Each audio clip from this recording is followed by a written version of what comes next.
Have you ever wanted to use worm castings in your garden but not sure how to use them and don't want to use too much or not enough?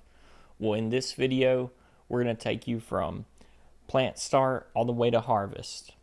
And so here's our raised garden beds, which in our opinion is probably the best and easiest way to garden.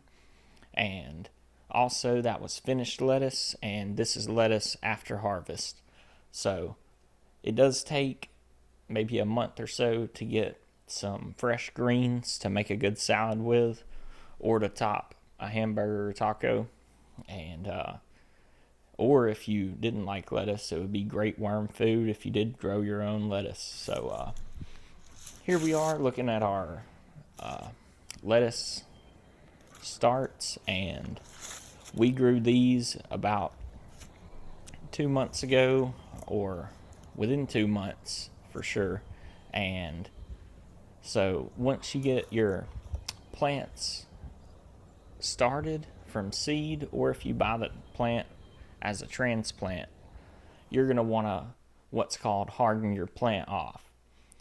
Because if you've ever gardened, or you know somebody that has, everybody's completely ruined their first ones, because you get them and you keep them kind of protected, and the first sunny day you throw them out there, give them some water, all to come back and they look like they've turned to mush. So always a good idea to start them somewhere safe, and then ease them out into the sunlight a little bit over time, and you'll have way more success. The plant will grow better, it'll be more green, and also when you do finally put it into the dirt like we have, you won't have any transplant shock, because also it increases the risk of the plant not making it through the transplant.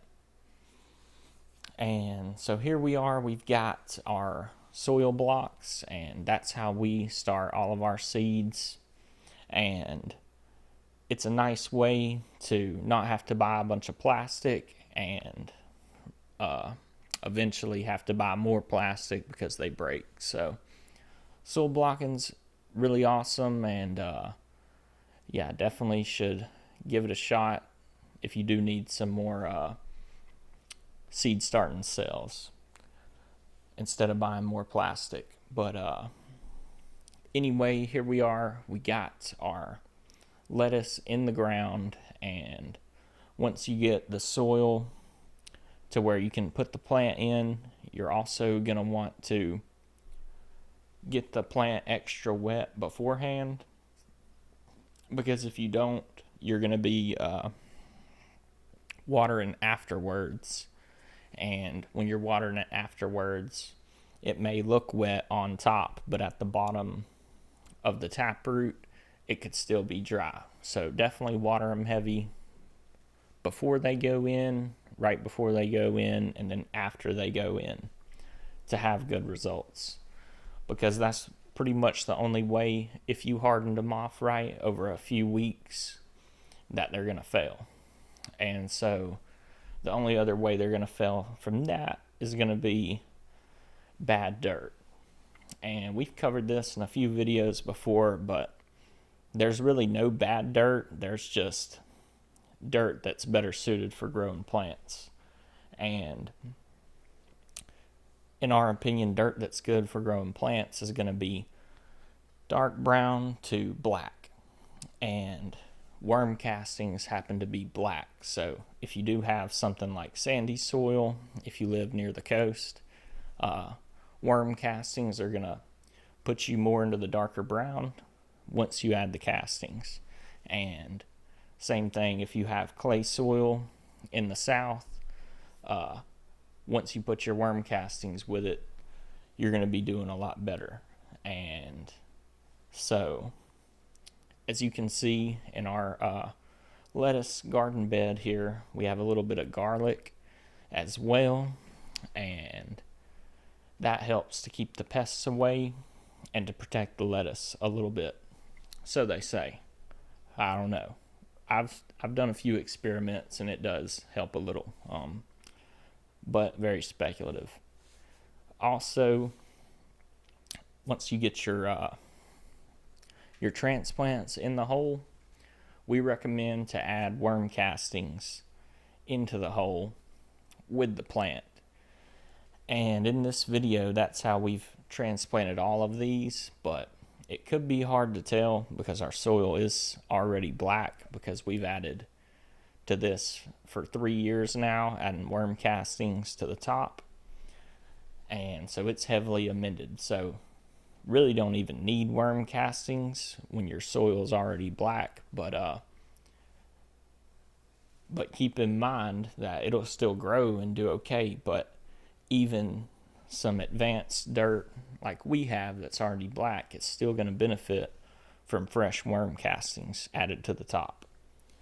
And if you don't add it to the top, say you had good success last year and you're like, okay, my dirt's fine, I don't need to add anything. But what happens is, over, let's say, 50 rainstorms in a year, all those nutrients are going to be either taken up by the old plants, or it's going to leach out through the water channels down below, hopefully created by earthworms.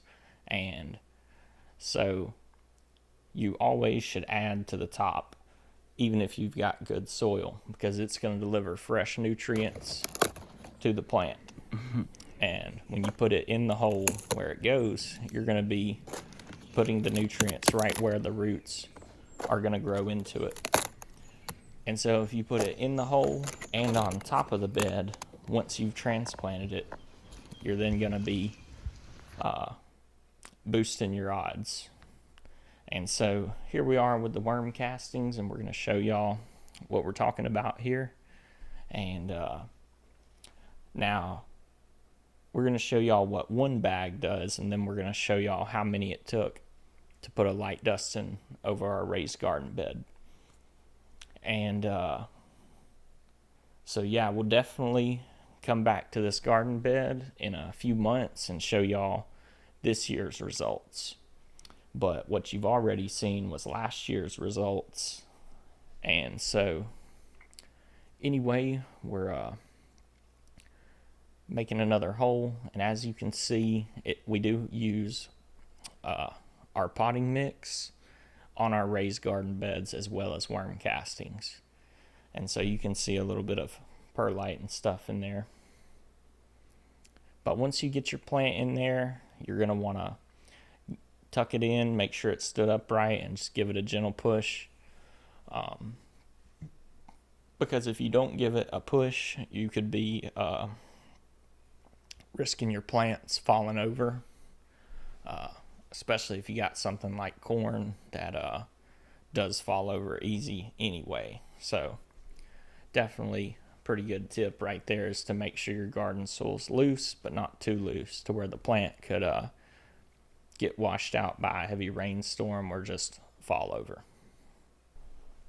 And so also, once you get your lettuce or whatever type of plant you're using, you're going to want to, if possible, use some worm tea on these, because that's going to boost the root development as well as give it some extra nutrients that it needs, because it is going from a somewhat controlled environment into an environment that's not really in their control, as you took it out of pure potting mix and put it into, some good stuff. But even in our garden, once you go down about a foot, you're still going to run into some heavier natural soil. So keep that in mind, that you can't take care of your transplants too much.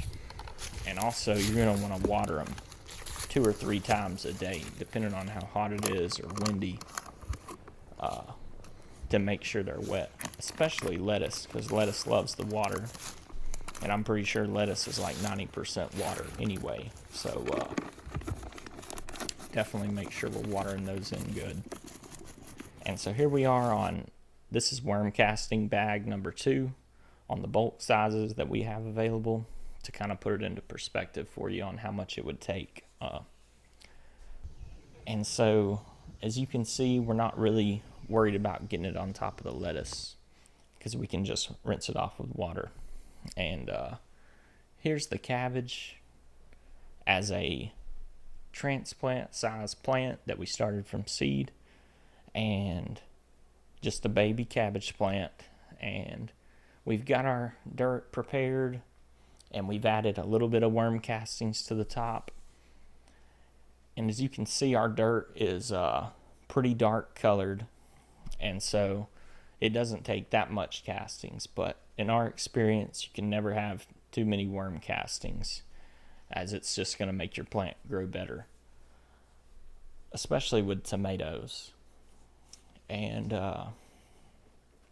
here's our rosemary plant, and it's growing good in there with the lettuce. So don't get too caught up in, it's just got to be lettuce in this bed, or making it too complicated, because it is just supposed to be fun. So, and here's the day after, once it's rained, and as you can see, we just added some heavy water and all the castings washed down. Here we are doing a one-man harvest operation. And so what you do is just cut you some lettuce off and throw it in a bowl, and you're on your way to having lettuce for a fresh salad. And anyway, here's a fully grown cabbage ready for harvest, and you can tell they're ready to harvest because they'll be hard when you squeeze them in the middle. And so we're going to go ahead and harvest this one.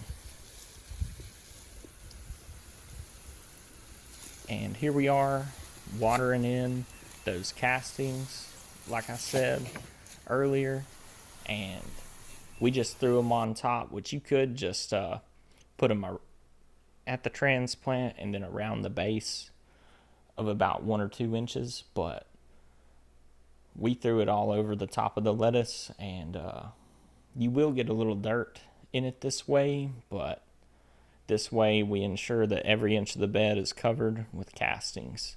And now when we water it, we're going to be making a little bit of worm tea for our lettuce, and you would not believe how good this lettuce is, fresh harvested.